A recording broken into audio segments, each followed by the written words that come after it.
Hi everyone, if you are watching this video, then you want to learn how to draw clothes. I suggest starting with the draperies. They are the easiest way to understand the principle of drawing fabrics, clothing, and folds. The first drapery has one tension point from which the folds extend like rays. They gently lay on top of each other and curl.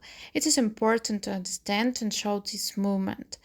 When you draw clothes on a person, it is important to consider the shape they are wearing, what points on the body protrude and what they look like, and only then draw clothes on top.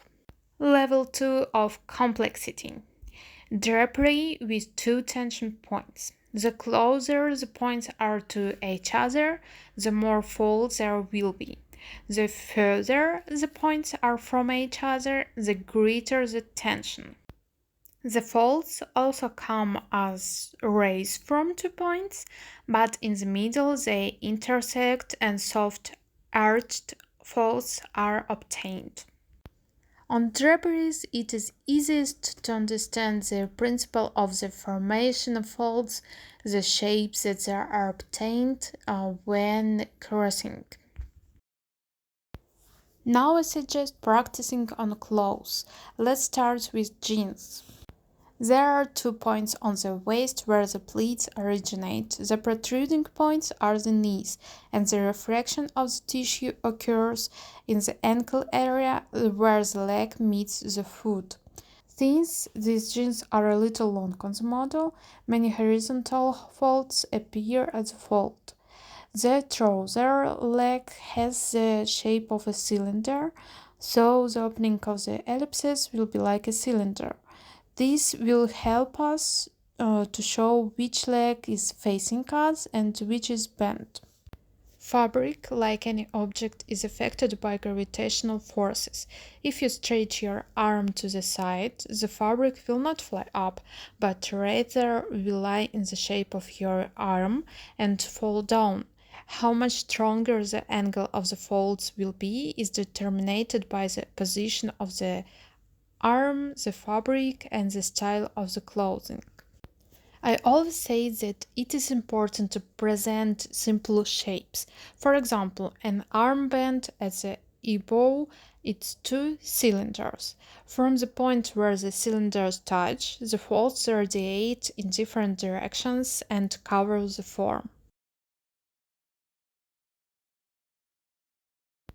The next example again shows how fabric fits into different shapes. On the man's torso, there are no strongly protruding shapes, so the fabric lies without large numbers of folds. Here we can see three main folds radiating from the neckline. The woman's breasts are protruding, therefore additional horizontal folds appear. The fabric stretches between 2 points. Also, folds form at the transition point from one shape to another. For example, in the place where the leg meets the foot, horizontal folds appear. When you are drawing clothes, it is important to consider the type of fabric and its texture. Using the example of three types of fabric and one body position, you can see the difference. The first option is silk. Silk is a thin and smooth fabric. It creates a lot of folds on both bent and straight arm. The folds are soft and flowing. Here are all three different types of fabric. Do you see the difference? Silk has the largest numbers of folds, it fits the shape, emphasizing it. A knitted cardigan has heavier and sparse folds.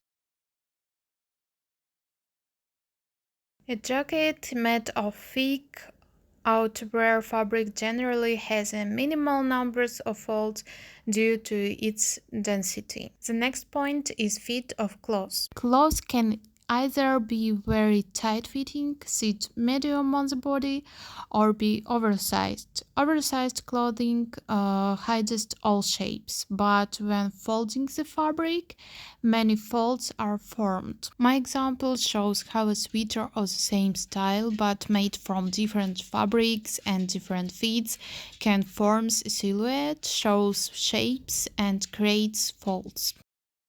When you draw folds, it is important to understand which of them will carry a semantic function. Don't just redraw all the folds, as this can break the shape. My advice is to think about big forms. One of the main points of my clothing video is your style. The more you stylize and avoid realism, the simpler the forms will be. But this absolutely doesn't mean that when drawing in a realistic style, you need to consider every fold and not think about the shapes that are under the clothes. Therefore, the first thing I draw is the body and the placement of the hands, and only then I will draw clothes on top layer. Any drawing is primarily an analysis. Here are all the points to consider when you are drawing clothes. First, the shape that is under the fabric. It is important to take it into account and show it, and not break it with folds. Second is gravity. Third are fabric type and texture. The denser the fabric, the less it emphasizes the shape underneath and the fewer folds it forms. Fourth point is fit and close to the body. Fifth, patterns. If there are patterns on clothes, then they should also be drawn according to their shape and folds. Last point is your drawing style. The more stylization, the simpler the forms. Now I'm showing you how you can draw the same cardigan from the same reference. With each drawing, I simplify the shape more and more and draw fewer folds. But despite this information that this is an oversized cardigan, it is made of thick fabric and can be clearly seen in all three versions. I hope my video was useful to you. To let me know about this, put your thumbs up, subscribe to the channel and write your comments. See you in the next video very soon. Bye.